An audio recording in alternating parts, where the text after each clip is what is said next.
आज के क्लास में हम लोग बर्नौली परीक्षण और द्विपद बंटन के बारे में पढ़ने वाले हैं। तो सबसे पहले सभी को हेडिंग डालेगा बर्नौली परीक्षण।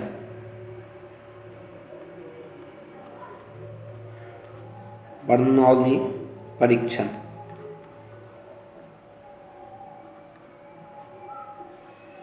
जिसको इंग्लिश में हम लोग कहते हैं बर्नौली ट्रेल्स। Bernoulli trails. अब कोई भी बर्नौली परीक्षण के लिए कुछ शर्त होता है कि तभी वो बर्नौली परीक्षण होगा। तो लिखेंगे हम लोग इसमें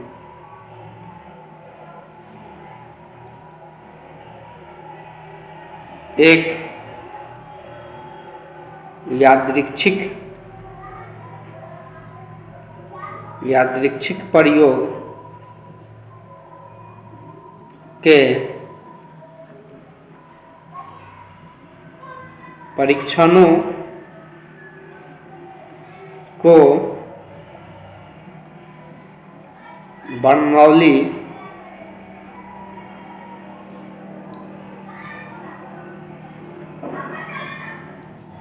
परीक्षण कहते हैं यदि, अब इसका शर्त क्या क्या होता है सभी को लिखना है। डायरेक्ट यहाँ पर शर्त को दे देते हैं। यही 4 शर्त होता है बर्नौली परीक्षण होने के लिए। उतना लिखने के बाद इसको सभी को लिख लेना है। परीक्षण की संख्या क्या होना चाहिए, जो परीक्षण हम कर रहे हैं उसकी संख्या निश्चित होना चाहिए। सबसे पहला ये चीज कंडीशन है। परीक्षण स्वतंत्र होना चाहिए, मतलब एक परीक्षण की जब दूसरा परीक्षण कर रहे हैं तो वो एक दूसरे पर डिपेंड। परीक्षण करने का मतलब क्या है कि सिक्के को बार बार फेंकना।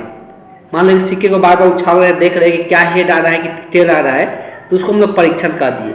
तो निश्चित संख्या में होना चाहिए, न अनंत तक करते रहे उसको। परीक्षण स्वतंत्र होना चाहिए, मतलब पहला में क्या घटना है उससे कोई लेना देना नहीं है, दूसरा में क्या आया एक दूसरे पर कोई डिपेंड नहीं होना चाहिए।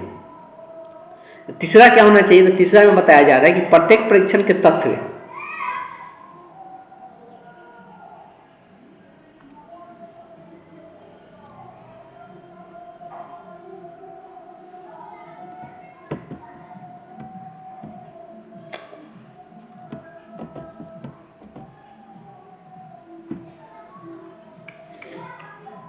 तो तीसरा क्या होना चाहिए, तीसरा यहाँ पे प्रत्येक परीक्षण के तथ्य 2 ही परिणाम होना चाहिए। मतलब जो हम परीक्षण कर रहे हैं उसका 2 ही परिणाम हम लोग को देखने को मिलती है, सफलता या असफलता। 2 से ज़्यादा परिणाम उसमें हम लोग को देखने को नहीं मिलना चाहिए, या तो सफलता हो या असफलता हो। और किसी भी परिणाम, जितना भी उसमें परिणाम आ रहा है, जितना भी उसमें का परिणाम आ रहा है, सबका परीक्षता जो होना चाहिए प्रत्येक परीक्षण का समान होना चाहिए। प्रत्येक परीक्षण का जो प्रायिकता होगा वो समान होना चाहिए। तो ये सारे कंडीशन फॉलो करना चाहिए, तभी जाके उसको हम लोग क्या कहते हैं, बर्नौली परीक्षण के नाम से जानते हैं। तभी जाके उसको हम लोग क्या कहते हैं, बर्नौली परीक्षण के नाम से जानते हैं। इसे अगर एक चीज दिया है कि 7 लाल और 9 काली गेंद वाली एक कलश में से उत्तरोत्तर 6 गेंद निकाली गई। बताइए कि गेंद के निकालने का परीक्षण बर्नौली परीक्षण है या नहीं है। पहला बार में बोला जा रहा है कि प्रतिस्थापित किया गया हो। इसको पहले लेते हैं, इसको एक बार समझते हैं। खाली ये बस समझाने के लिए दिया गया है, तब जाकर हम द्विपद बंटन के बारे में चर्चा करेंगे।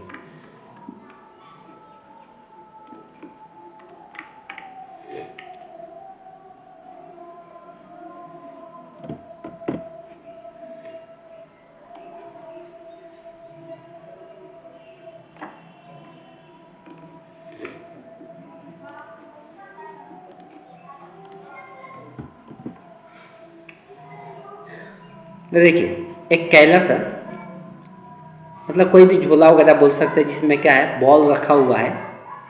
7 गो जो बॉल है उसमें लाल कलर का है, 9 जो बॉल है वो काली गेंद है। 9 जो उसमें गेंद है वो काली कलर का है। इसमें 6 गेंद उत्तरोत्तर निकाला जा रहा है, ठीक है, निकाला जा रहा है, बार बार 6 गेंदा निकाला जा रहा है। तो ये बताना है कि जो ये गेंद निकाल रहे हैं ये क्या बर्नौली परीक्षण है कि नहीं है। सबसे पहले अगर इस काम को कर रहे हैं तो कितना बार कर रहे हैं, 6 बार। तो पहला कंडीशन फुलफिल हो रहा है कि ये निश्चित होना चाहिए, अनिश्चित नहीं होना चाहिए। तो जो परीक्षण कर रहे हैं वो निश्चित है, 6 बार इसको कर रहे हैं, ठीक है। अब बात यहाँ पर हो रहा है, 2 चीजें कंडीशन दिया हुआ है कि ये है कि नहीं है। पहला के लिए दिया प्रतिस्थापित किया जा रहा है, मतलब एक गेंद निकाल कर फिर से वापस रख दे रहे, एक गेंद निकाल कर फिर से वापस रख दे। देखो अगर गेंद निकालने के बाद अगर वापस नहीं रखेंगे तो कहलाएगा क्या कि एक दूसरे पर डिपेंड हो जाएगा। लेकिन वो बोला है कि एक दूसरे पर कोई भी परीक्षण डिपेंड नहीं होना चाहिए। तो इसमें तो ये बर्नौली बन सकता है, प्रतिस्थापित करें तो बर्नौली बन सकता है, लेकिन इस केस में तो बर्नौली बनेगा ही नहीं, इसलिए कि एक घटना दूसरे घटना पर क्या हो जा रहा है, डिपेंडेंट हो जाएगा। एक घटना दूसरे घटना पर डिपेंडेंट हो जाएगा तो ये बर्नौली होगा ही नहीं, ठीक। ये वाला दूसरा वाला केस तो बर्नौली होगा ही नहीं।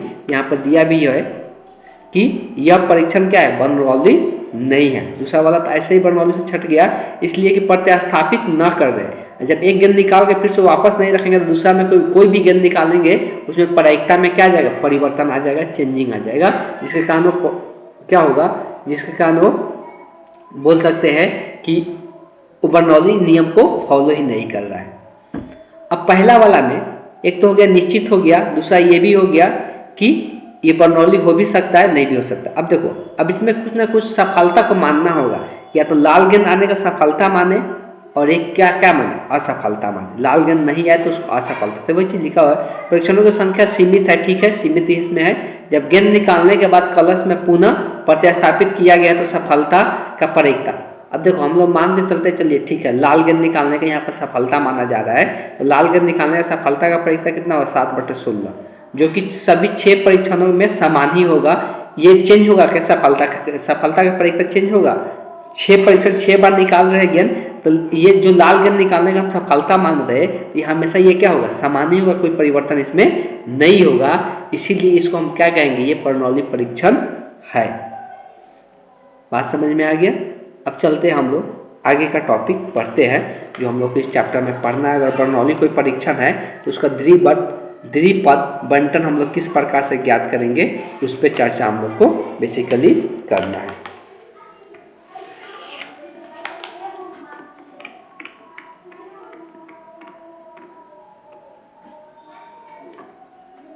अगला हेडिंग डालना है सभी को,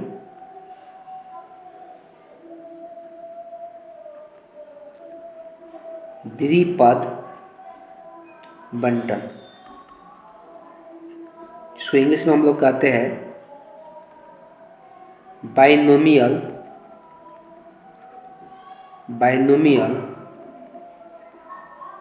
डिस्ट्रीब्यूशन।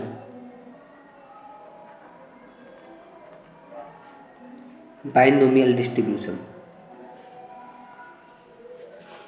सबसे पहले द्विपद बंटन बनाने के लिए क्या क्या चीजों की आवश्यकता है उसको हम लोग समझेंगे। अब द्विपद बंटन किस प्रकार से बनता है किसी भी केस में, उसको हम लोग डिटेल में यहाँ पे समझ के कोशिश करेंगे कि हम लोग बना सके। और देखो जो हम लोग प्रायिकता बंटन बनाते थे ना, उसी में हम लोग इसको द्विपद बंटन में चेंज करने वाले, उसी को हम लोग क्या करने वाले, इसको द्विपद बंटन में हम लोग चेंज करने वाले हैं कि द्विपद बंटन हम लोग किस प्रकार से इसको चेंज करेंगे। जो बाइनोमियल एक्सपेंशन जो पढ़ते थे उसी से रिलेटेड ये चैप्टर है, उसी से रिलेटेड ये चैप्टर है, बस इसी को ध्यान में रखना है।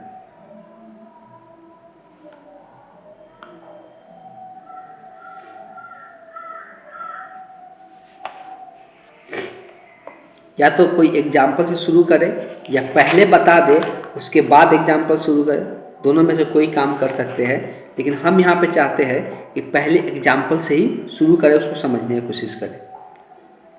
सबसे पहले एक चीज़ मानना है इसमें कि माना कि 6 परीक्षणों का एक सफलता विभिन्न तरीकों से ज्ञात करने में इच्छुक है। अस्पष्टता 6 विभिन्न तरीके हैं जैसे नीचे सूचीबद्ध दिया गया है। अब यहाँ पर हम एक एग्जाम्पल लेना चाहते हैं और एग्जाम्पल के तहत इसको हम समझना चाहते हैं।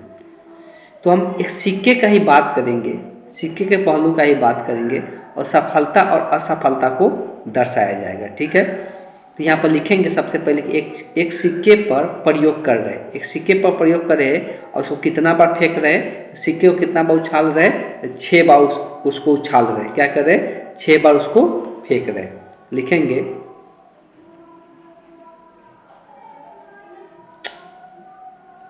क्या हो गया,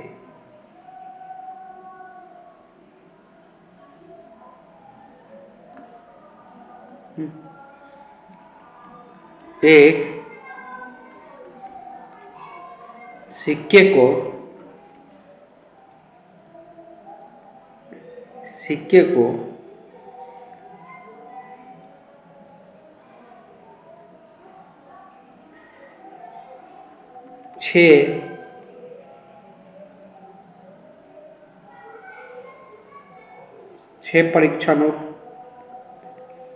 6 बार परीक्षण कर रहे हैं। सिक्के को 6 बार या सिक्के पर, ऐसे लिख लेते हैं, यहाँ पर लगा देते हैं, सिक्के पर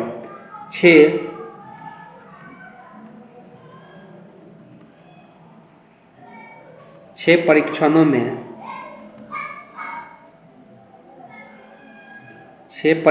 में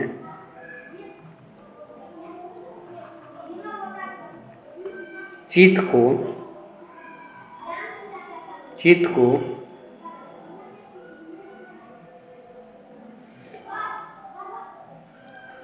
को सफलता तथा पट को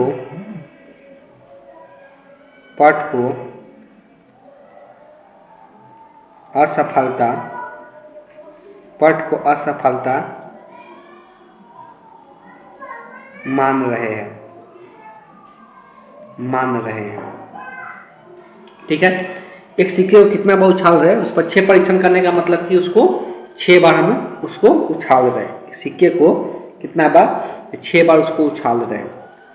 अब अगर सफलता और असफलता का बात हो रहा है, सफलता और असफलता का बात हो रहा है,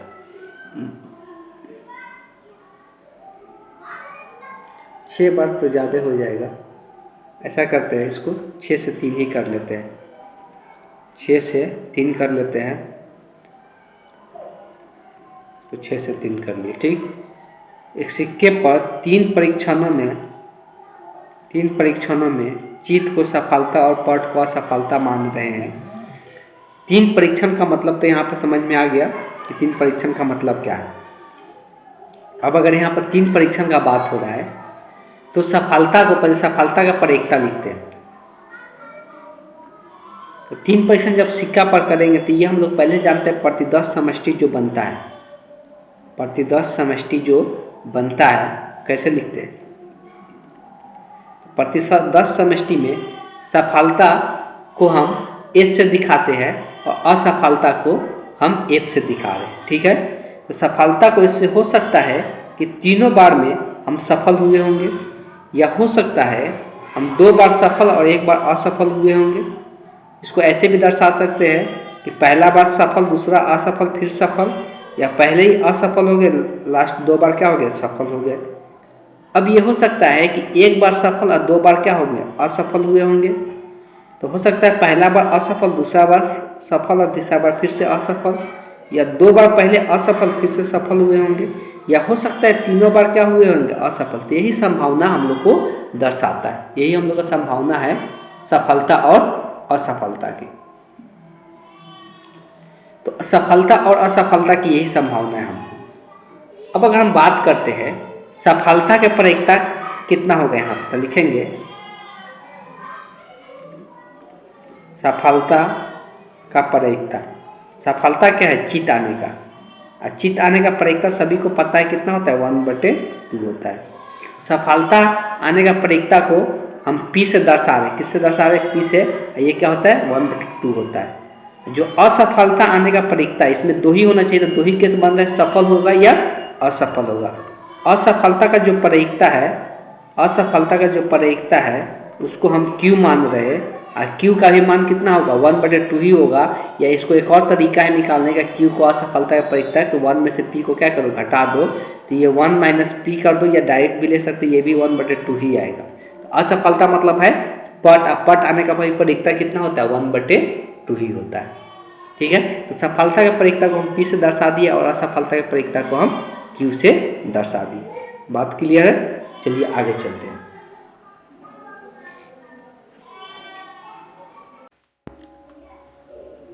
अब हम लोग प्रायिकता निकालते हैं। ये तो हो गया सफलता और असफलता का प्रायिकता। अब हम लोग जो प्रतिदर्श समष्टि बना हुआ है, तो प्रतिदर्श समष्टि में जो हम लोग यहाँ पे क्या है, तो हम लोग सफलता और असफलता को दर्शा रहे हैं। तो देखो सफलता और असफलता के ही हम लोग क्या बनाना है, सफलता और असफलता के ही हम लोग यादृच्छिक चर बनाना है। तो देखो सफलता अगर 3 बार फेंक रहे, सिक्के को 3 बार फेंक रहे, तो हो सकता है कि एक भी सफलता नहीं मिले, हो सकता है। तो हम लोग को सबसे पहले प्रायिकता बंटन बनाना है। तो प्रायिकता बंटन बनाने के लिए हम लोग हो सकता है एक भी सफलता नहीं मिले, तो उसके लिए x का मान क्या हो जाएगा 0 हो जाएगा। तो 0 पर एक भी सफलता नहीं मिला, मतलब 3 का प्रायिकता निकालना है तीनों असफलता का। असफलता को हम लोग किससे दर्शा रहे, f से दर्शा रहे। मतलब अगर ये तीनों के तीनों गुना में है तो क्या हो जाएगा p ऑफ f और p ऑफ f हो जाएगा। तो असफलता के प्रायिकता को हम डायरेक्ट 1/2 नहीं लिखेंगे, इसको p और q के पद में निकालने वाले हैं। तो असफलता के प्रायिकता को q माने तो q गुने q गुने q, तो ये क्या आ जाएगा q के पावर 3 हो जाएगा। अब आते हैं, हो सकता है एक सफलता मिले, तो एक सफलता वाला कौन कौन है, एक सफलता और बाकी असफल हो, तो एक सफलता वाला कौन कौन है, तो जिसमें s का मान 1 होगा, तो इसमें भी एक सफलता, इसमें भी एक सफलता, इसमें भी एक सफलता है। इसको अगर दर्शाएंगे तो सबसे पहले या तो ये हो सकता है कि पहले सफलता मिले फिर 2 असफल मिले, प्लस ये हो सकता है पहले असफल हो फिर सफल हो फिर असफल हो, ये सब में एक सफलता है। तो ये सब को हम लोग लिखेंगे या कर करके, मतलब प्लस कर करके, तो यही 3 होगा। इसमें सबका मान निकालते हैं। इसका प्रायिकता सफलता का, पहले सफलता का प्रायिकता इसको हम लोग p से दिखा रहे हैं, और असफलता का प्रायिकता स्मॉल p है, ठीक है, ये वाला कैपिटल p है। असफलता का प्रायिकता को q से दिखा रहे हैं, यहाँ पर भी क्या हो जाएगा q हो जाएगा। फिर यहाँ पर क्या आएगा, असफलता को q से, सफलता को p से और असफलता को q से। फिर यहाँ से असफलता को q से, असफलता को q से और सफलता को p से। यहाँ पर क्या निकल के, सफलता को p से, यहाँ पर क्या निकल के आएगा p इंटू क्यू के स्क्वायर, यहाँ पर आएगा p इंटू क्यू के स्क्वायर, यहाँ पर भी आएगा p इंटू क्यू के स्क्वायर। अब इसको जब सिंप्लीफाई करेंगे, तीनों समान ही है, तो इसको ऐसे भी लिख सकते 3p इंटू क्यू के स्क्वायर। तो p x बराबर 1 पर p का प्रायिकता आ गया। अब हम दर्शाने वाले हैं जब हम लोग को 2 सफलता मिलेगा, तब 2 सफलता वाले जितना है सबको लिखेंगे, 2 सफलता वाले 2 पर सफल, एक बार असफल, प्लस ये ऐसे भी हो सकता है कि पहले सफल हो फिर असफल हो फिर सफल हो, या इसको ऐसे भी बता सकते हैं कि पहले असफलता मिला होगा फिर 2 सफलता मिला होगा, तो इसको हम लोग ऐसे भी दर्शा सकते हैं। अब हम लोग पता है सफलता का जो प्रायिकता है वो कितना है, p है, जो सफलता का प्रायिकता है p है, और जो असफलता का प्रायिकता है q है। यहाँ पर भी वही चीज आएगा, सफलता का प्रायिकता p, असफलता का प्रायिकता q और सफलता का प्रायिकता p, प्लस यहाँ पर भी वही आएगा, असफलता का प्रायिकता q, सफलता का प्रायिकता p और सफलता का प्रायिकता p। अब जब इसको हम सिंप्लीफाई करेंगे तो p में p से गुना होगा p स्क्वायर इंटू q हो जाएगा। यहाँ पर भी 2 बार p दिख रहा था, यहाँ पर p स्क्वायर इंटू q हो जाएगा, और यहाँ पर 2 बार p दिख रहा था, p स्क्वायर इंटू q हो जाएगा। और ये तीनों के तीनों समान है, तो क्या बन जाएगा 3p स्क्वायर q हो जाएगा, 3p स्क्वायर q हो जाएगा। तो ये प्रायिकता आ गया x बराबर 2 पे, ये प्रायिकता आ गया x बराबर 2 पे। अब लास्ट बचा प्रायिकता किस पर, जब तीनों के तीनों सफल हो, तीनों सफलता में क्या हो सकता है, पहला बार भी सफलता मिलेगा, दूसरा बार भी सफलता मिलेगा, तीसरा बार भी सफलता मिलेगा। तो पहला बार सफलता का प्रायिकता p, दूसरा बार p, ये क्या आ जाएगा p के पावर 3 आ जाएगा। जब इसको हम एक टेबल के तहत लिखेंगे, प्रायिकता बंटन अब लिखते हैं इसका, प्रायिकता बंटन। जब हम इसका प्रायिकता बंटन लिखते हैं तो क्या देखने को मिलेगा,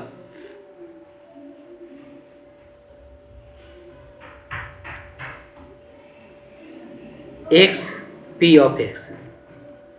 पहला में था 0 सफलता, फिर दूसरा था हो सकता है 1 सफलता मिले, फिर 2 सफलता मिले, या हो सकता है 3 सफलता मिले। तो 0 पर जो प्रायिकता आया था वो क्या आया था? 0 पर प्रायिकता आया था q के पावर 3, 1 पर प्रायिकता आया था 3 q स्क्वायर इंटू पी, 2 पर जो प्रायिकता आया था 3 q इंटू पी स्क्वायर, और 3 पर जो प्रायिकता आया था वो पी क्यू आया था। तो ये हम लोग प्रायिकता बंटन मिला था। अब ये जो आया हुआ है इसको थोड़ा सा ध्यान से देखेंगे, तो ये जो आया हुआ है ये किसका मान है? तो देखो हम लोग यहाँ पे n की संख्या कितना था? 3 था ना। n की संख्या कितना था? 3 था, मतलब इसके कितना बार उछाल रहे थे? 3। तो ये किसके योगफल के बराबर आया है? तो अगर बात करेंगे ये किसके योगफल के बराबर आया है, तो ये आया है q प्लस पी के पावर 3 का मान है।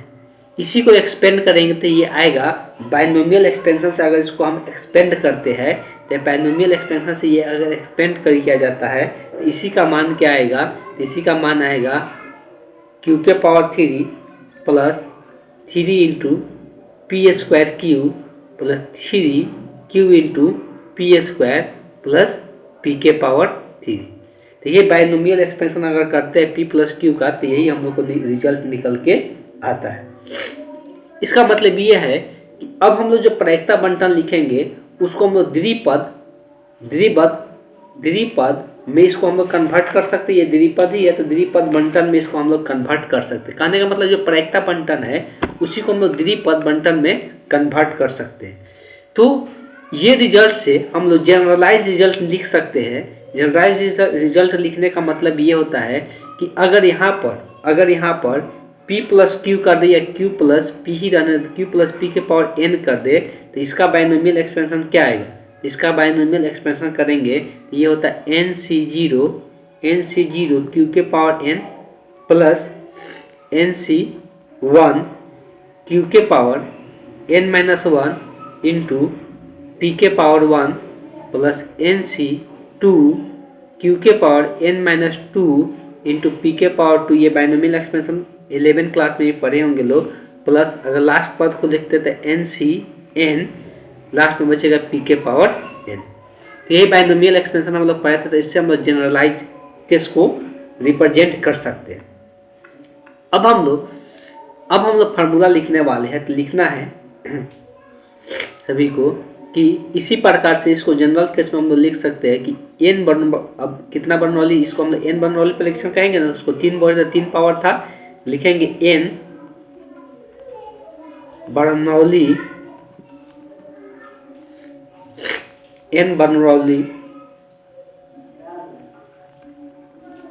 परीक्षणों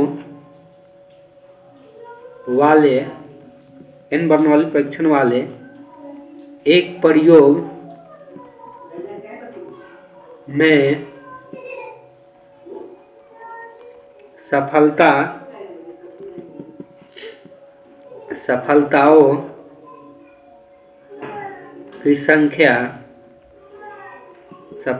की संख्या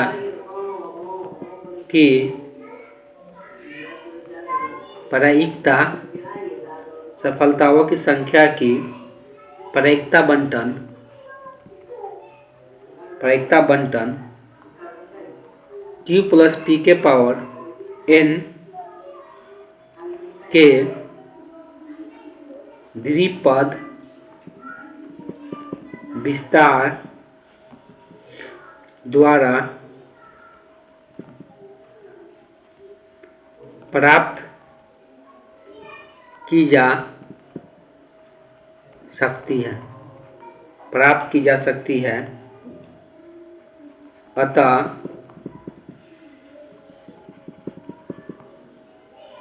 सफलताओं की संख्या x का बंटन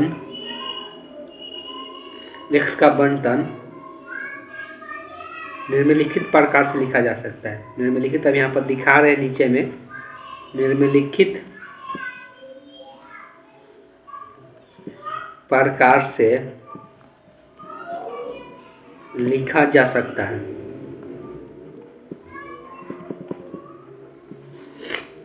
वही हम लोग जनरलाइज केस में एन बर्नौली के लिए जब लिखते हैं तो उसी को हम लोग द्विपद बंटन के नाम से जानते हैं। जो हम लोग प्रायिकता बंटन बोल रहे थे उसी को बाद में हम लोग क्या नाम देते हैं, द्विपद बंटन। तो मान लेते हैं कि यहाँ पर टेबल बनाते हैं, वेट कर लीजिए,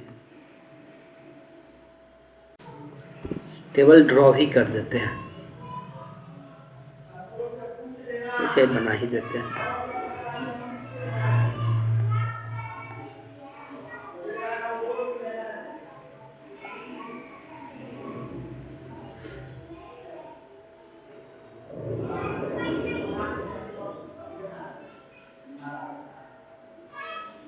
इसमें हो गया x, इसमें हो गया p ऑफ x।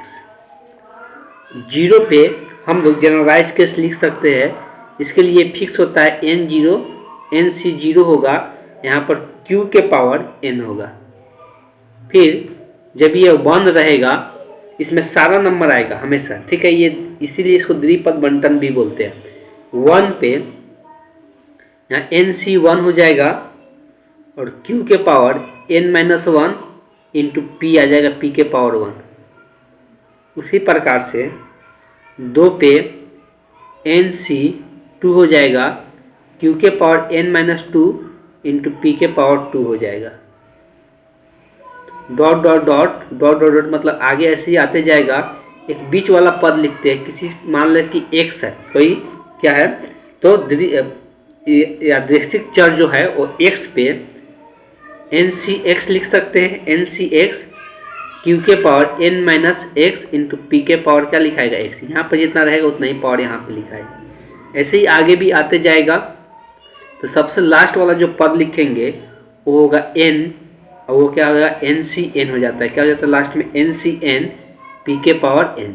तो ये भी देख सकते हैं जो प्रायिकता लिखाएगा हमेशा जितना प्रेक्षणों की संख्या होगा, जितना बर्नौली हम लोग परीक्षण करेंगे उससे हमेशा एक ज़्यादा यहाँ पे देखने को मिलेगा। यहाँ इसलिए 0 से स्टार्ट हो रहा है। कितना से स्टार्ट हो रहा है, 0 से। इसी टेबल को हम लोग क्या नाम देते हैं, इसी टेबल को हम लोग क्या कहते हैं, तो द्विपद। इसको हम लोग द्विपद बंटन के नाम, द्विपद मतलब ही होता है कि 2 पद होता है, द्विपद बंटन के नाम से इसको हम लोग जानते हैं। इसी को हम द्विपद बंटन कहते हैं। अभी तो बात समझ में आ गया। तो इसमें एक जनरल किसी भी पद का अगर प्रायिकता पूछेगा इसमें से 1 का, 2 का या x का, p बराबर x का, तो उसके लिए प्रायिकता हम लोग लिख सकते हैं। मान लो पूछेगा कि p ऑफ x बराबर कैपिटल X बराबर स्मॉल x का क्या प्रायिकता होगा, तो उस केस में फार्मूला क्या बन जाएगा, यही वाला हो जाएगा, nc(x) q के पावर n-x p के पावर x। अब इस बात को इसमें ध्यान में रखना है कि यहाँ पर जो p है, यहाँ पर ये जो p है सफलता के प्रायिकता को दर्शा रहा है। इसके पहले भी हम लिख चुके हैं, फिर से लिख देते हैं। p जो है सफलता का प्रायिकता है, सफलता की प्रायिकता है, की प्रायिकता है। और q जो है असफलता के प्रायिकता है। यहाँ पर q जो होगा क्या होगा, वो असफलता के प्रायिकता होगा, असफलता की प्रायिकता है। अब p और q में कैसा संबंध होता है इसको भी हम लिख चुके थे कि p का अगर मान निकालना होगा तो एक में से q को घटा दो, या q का मान निकालना होगा तो एक में से क्या करो, p को घटा दो। इस तरह से हम लोग निकाल सकते हैं। यहाँ पर p बराबर, इसको हम लोग बोलते हैं यहाँ से p को क्या कहते हैं, तो इसको प्रायिकता फलन कहते हैं। यहाँ पर p ऑफ x बराबर x जो लिखे है जनरल फार्मूला, इसको हम लोग कहते हैं प्रायिकता फलन कहते हैं। इसको हम लोग प्रायिकता फलन के नाम से जानते हैं। अच्छा, n बर्नौली परीक्षण के लिए द्विपद बंटन को n, p से भी दर्शाते हैं। इसको हम ऐसे भी दर्शा सकते हैं कि द्विपद बंटन को हम इस प्रकार से भी दर्शाते हैं। लिख देते हैं यहाँ पर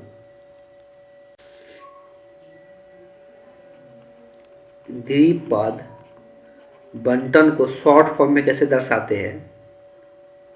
तो शॉर्ट फॉर्म में दर्शाया जाता है B N comma P. Bernoulli परीक्षण के ये क्या हो गया? द्विपद बंटन को दर्शाया जाता है। द्विपद बंटन, द्विपद बंटन को हम लोग इस प्रकार से दर्शाते हैं। अब इसको हम लोग कुछ एग्जाम्पल से इसको और क्लियर करेंगे कि आखिरकार ये हाई का ये हम लोग कैसे यूज करेंगे। इसके लिए सबसे पहला चीज है, सबको एग्जाम्पल नंबर 31 को देखना है। जो क्वेश्चन में एग्जाम्पल नंबर है 31, सभी को ये क्वेश्चन देखना है। इससे बहुत सारी चीजें क्लियर हो जाएगा। एक ही दो क्वेश्चन में पूरा हम क्लियर कर देंगे। एग्जाम्पल नंबर 31 को लेते हैं।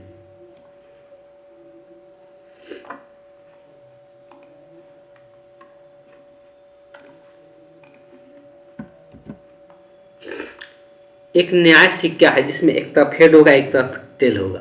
उसको कितना बार उछाला जा रहा है? 10 बार। मतलब कितना बार परीक्षण किया गया है? 10 बार परीक्षण किया गया है। 10 बार परीक्षण किया गया है। इसका मतलब ये है कि जब 10 बार परीक्षण किया गया है तो क्वेश्चन देते ही समझ जाना है कि यहाँ पर n का मान जो है कितना है? 10 है। हमको प्रायिकता ज्ञात करना है ठीक 6 चित आने का। ठीक एग्जैक्ट बोल दिया है कि 6 चित आने का प्रायिकता क्या होगा। इसका मतलब ये है कि अभी हम जनरल फार्मूला लिखे थे x बराबर x, इसको हम क्या लिखे थे? nc। इसका प्रायिकता क्या लिखे थे? nc। x लिखे थे q के पावर n माइनस एक्स और p के पावर क्या था? x था।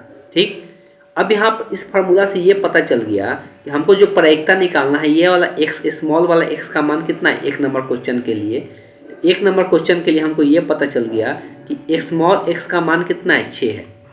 और यहाँ n का मान तो लिख ही दिए ऊपर में, और p का मान तो हमको पता है सफलता यहाँ पर हम हेड को मानेंगे और असफलता और टेल को मानेंगे। ठीक है, तो सफलता का प्रायिकता जो होता है वो कितना होता है? 1/2 होता है। और यहाँ पर q का बात करेंगे तो असफलता है, मतलब पट आएगा तो उसका प्रायिकता कितना होगा? 1/2 होगा। इसलिए हेड को ही सफलता माना जाता है, 10 वगैरह उछाला जाता है तब।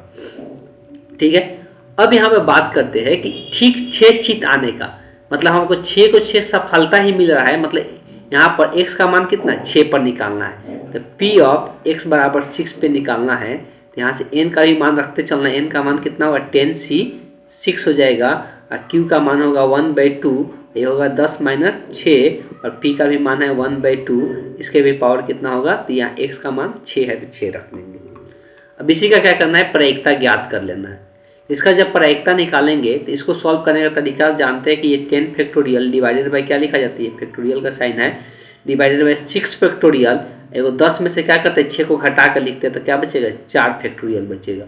और 1/2 के पावर यहाँ पर कितना हो जाएगा? 1/2 के पावर 4 बचेगा। और यहाँ पर 1/2 के पावर कितना होगा? 6 बचेगा।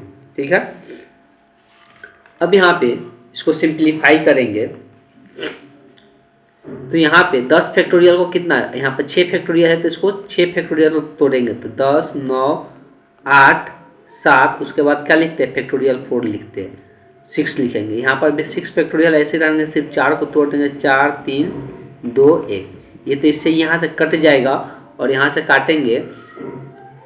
सबसे आसान तरीका होगा 4 को पहले 4 से 8 काट देते हैं 2 मरतबे, 3 से 9 काट देते हैं 3 मरतबे, 2 से ये 2 कट जाएगा। तो बचा क्या? 10 के 7 तरीके 21 में 10 से गुना होगा। ऐसे इसके बाद लिखना है। यहाँ पर जो 1/2 के पावर आ रहा है तो 1/2 के पावर कुल कितना आ रहा है?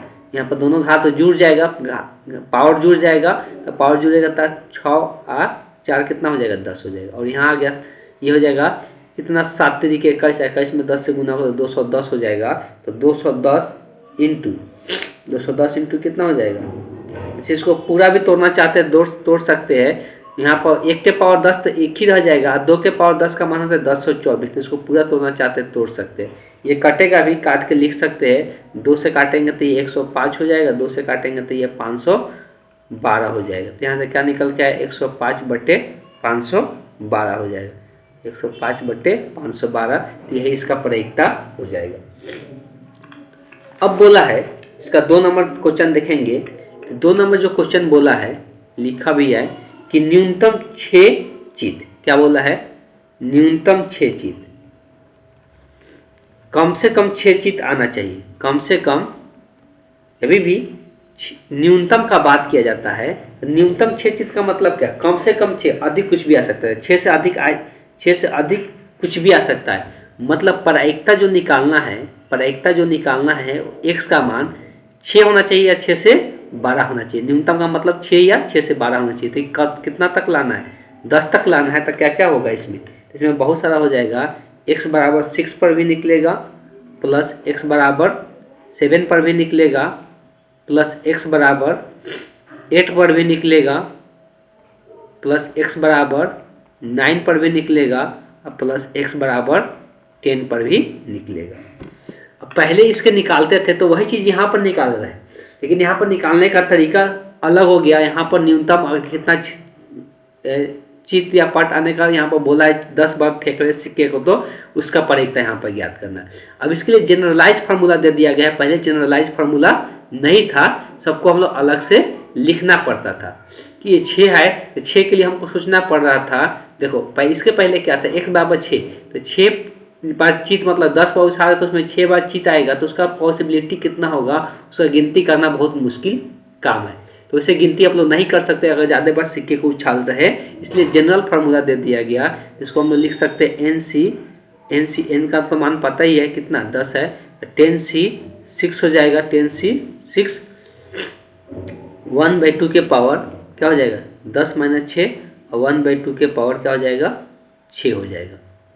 प्लस अभी इसका मान भी निकाले थे हम लोग, दूसरा होगा 10c 7, 1/2 के पावर 10 - 7 हो जाएगा, इंटू 1/2 के पावर क्या हो जाएगा, 7 हो जाएगा। प्लस उसके बाद आ जाएगा 10c 8 हो जाएगा, इसका हो जाएगा 1/2 के पावर 10 में से 8 घट जाएगा, 10 - 8, 1/2 के पावर यहाँ पर 8 बच जाएगा। 2 को और नीचे लिख देते हैं, तो 10c 9 हो जाएगा, 1 जो 2 के पावर होगा, तो यहाँ पर लिख सकते हैं 2 के पावर 10 - 9 इंटू 1/2 के पावर 9, प्लस लास्ट है 10c 10, तो यहाँ पर आ जाएगा 1/2 के पावर 10 - 10, और 1/2 के पावर यहाँ पे 10 बच जाएगा। अब इसी को सिंप्लीफाई करना है, सिंप्लीफिकेशन करना थोड़ा मुश्किल है, लेकिन इसी को सिंप्लीफाई करके लिखना है। जो भी आएगा सबको यहाँ पर ब्रेक डाउन करने आना चाहिए। अभी इसका हम ब्रेक डाउन किए थे 10 फैक्टोरियल कितना, तो इसका मान भी हम लोग वहाँ पे लिखे थे, कितना आया था, शायद 210 आया था। 200 कितना आया था, इसका मान निकाले 210 आया था। लेकिन लिखने का तरीका वही है, 10 फैक्टोरियल को सिंप्लीफाई करना चाहते हैं तो 10 फैक्टोरियल डिवाइडेड बाई क्या लिखा जाता है, 6 फैक्टोरियल, ये घटा कर लिख दिया जाता है 4 फैक्टोरियल यहाँ पे आएगा। यहाँ पर देखो पावर 4 आएगा, यहाँ पर पावर 6, हर एक में 1/2 के पावर कितना आएगा, 10 ही आएगा, हर एक में यही आएगा, देख सकते हैं। यहाँ पर भी लिखाएगा 10 फैक्टोरियल डिवाइडेड बाई, ये हो जाएगा 7 फैक्टोरियल, 7 फैक्टोरियल डिवाइडेड बाई, यहाँ से क्या हो जाएगा 7 फैक्टोरियल, घट के यहाँ पर 3 बचेगा, 10 में से 7 घटेगा तो ये 3 फैक्टोरियल हो जाएगा, 10 में से 7 बचेगा तो ये 3 फैक्टोरियल हो जाएगा। अब यहाँ से ये यहाँ पर भी 1/2 के पावर कितना बचेगा, 10 ही बचेगा, 1/2 के पावर 10 ही बचेगा। अगला है c 10c 8, यहाँ पर क्या लिखाएगा 10 फैक्टोरियल डिवाइडेड बाई 8 फैक्टोरियल, 10 में से 8 घटेगा तो 2 फैक्टोरियल बचेगा। यहाँ सब जगह 10 के पावर 10 आएगा, इसलिए कि यहाँ पर 2 और यहाँ पर 8 जुड़ के कितना हो जाएगा, 10 हो जाएगा। ठीक, 2 को फिर से नीचे लिख देते हैं, plus 10 factorial divided by 9 factorial, 10 में से यहाँ पर 9 हटाएंगे तो कितना 1 बचेगा, तो 1 फैक्टोरियल हो जाएगा। यहाँ पर भी 1/2 के पावर कितना आएगा, 10 ही आएगा, इसलिए कि यहाँ पर 1 बचेगा और यहाँ पे 9 है तो जुड़ के क्या हो जाएगा, 10 हो जाएगा। और 10 का मान हमको पहले से बता दिए कि इसका मान कितना होता है, 1 होता है, तो कुछ भी लिखने की ज़रूरत नहीं है। और यहाँ पर 1/2 के पावर 10 बचेगा, इसलिए कि यहाँ पर 0 हो जाएगा, 0 किसी का भी पावर हो जाता है तो उसका मान कितना हो जाता है, 1 हो जाता है। अब इसी को पूरा सिंप्लीफाई कीजिएगा सिंप्लीफाई करके जब मान निकालते हैं और जोड़ते हैं तो जोड़ने पर जो मान आता है, यहाँ पर सबसे पहले सिंप्लीफाई करने का आसान तरीका क्या है कि 1/2 के पावर जो 10 है उसको क्या करें, कॉमन कर ले, बाहर में क्या करें, कॉमन कर ले। तो सबसे पहले वही काम करेंगे, तो उसको कॉमन कर लेंगे तो जो बचेगा इसको हम लोग लिख सकते हैं। यहाँ पर क्या बचेगा, 10 फैक्टोरियल डिवाइडेड बाई, अब देखो यहाँ पे सिंप्लीफाई करके लिखे या अपना सब फैक्टोरियल सभी को सॉल्व करने आना चाहिए, ये सबको पता होना चाहिए पहले से। यहाँ पर 10 फैक्टोरियल 7 फैक्टोरियल इंटू 3 फैक्टोरियल होगा, और प्लस में 10 factorial divided by 8 factorial into 2 factorial होगा, plus 10 factorial divided by 9 factorial into 1 factorial होगा, और प्लस में यहाँ पे 1 बचेगा, और टोटल में से यहाँ पर कॉमन हो गया 1/2 के पावर 10। अब इसी को जब सिंप्लीफाई कीजिएगा, सिंप्लीफाई करके चेक कर सकते हैं क्या मान आ रहा है। सिंप्लीफाई करके जो आंसर आएगा इसका 193 बटे क्या जाएगा, 512 हो जाएगा। इसको आप लोग सिंप्लीफाई खुद से कर लीजिएगा।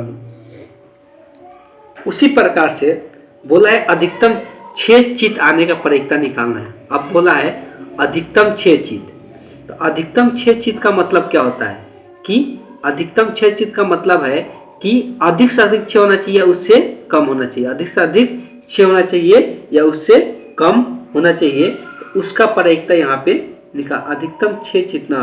हाँ ठीक है, तो अधिक से अधिक 6 होना चाहिए या उससे क्या होना चाहिए, कम होना चाहिए, तो उसी का प्रयत्न यहाँ पे बताना है। तो फिर से जो यहाँ पर प्रयत्न बताना है, किसका बताना है, तो अधिकतम 6 चित का मतलब किस पर इसका मान निकालना है। तो ये आप लिख देते हैं, अपने से बना लीजिएगा लोग।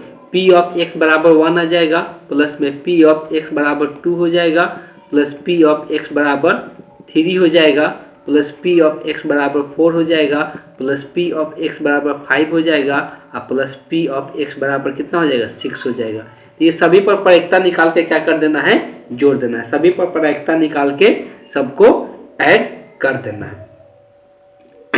अब अगर बात करते हैं तो इसमें एक और एग्जाम्पल है, उस एग्जाम्पल को देख लेते हैं, तब जाकर प्रश्नावली, हम प्रश्नावली के लिए एक क्लास और लेंगे। अब बस इसके बाद ये हम लोग टॉपिक खत्म कर देंगे। प्रश्नावली का 1-2 क्वेश्चन बताएंगे और इसके साथ हम लोग ये पूरा टॉपिक खत्म कर देंगे। तो एग्जाम्पल जो है उसको ले ही लेते हैं अभी।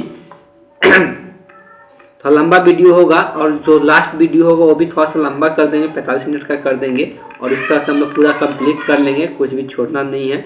तो अगला एग्जाम्पल 32 है।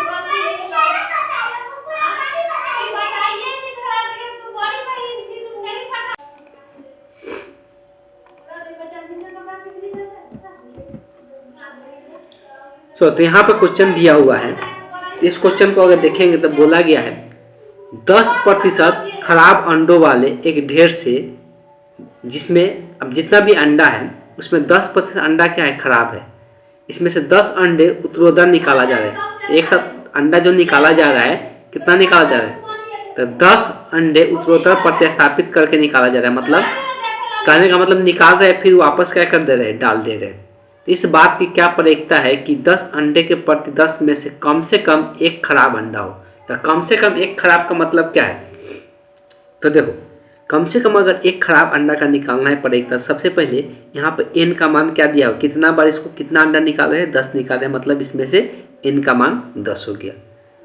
अब देखो यहाँ पे बोला जा रहा है कि इस बात की क्या प्रयोजकता कि 10 अंडे के प्रति 10 में से कम एक अंडा खराब, इसमें एक अंडा खराब होने का प्रयोजकता निकालना है कि कम से कम एक अंडा क्या हो, खराब हो।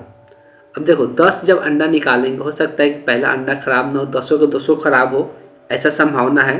तो जो खराब होने, जब यहाँ पर खराब का ही बात करें तो खराब को ही सफलता मान लेते हैं, ऐसा भी कर सकते हैं। तो खराब को ही सफलता मान लेते हैं, तो लिखेंगे जब खराब अंडा आने को सफलता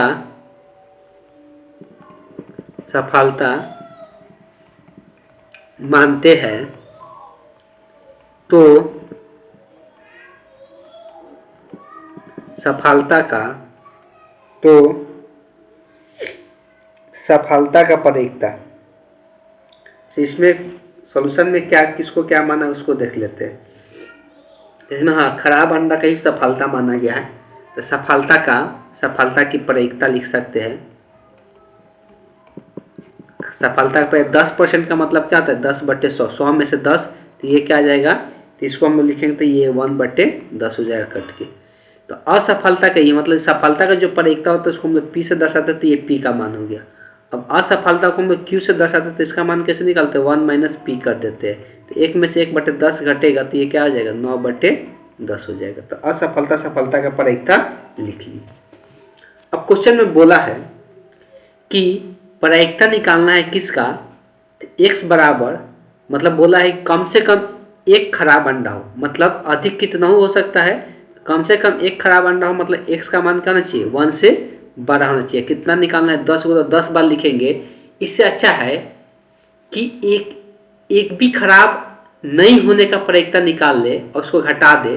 जैसे कि अगर इस बात को ध्यान दे यहाँ पर x ग्रेटर देन था, x ग्रेटर देन मतलब 1 पर भी 2 पर भी 3 पर भी 4 पर भी 5 पर भी 6 पर भी कितना था 10 तक निकालना पड़ेगा तो बहुत हो जाएगा।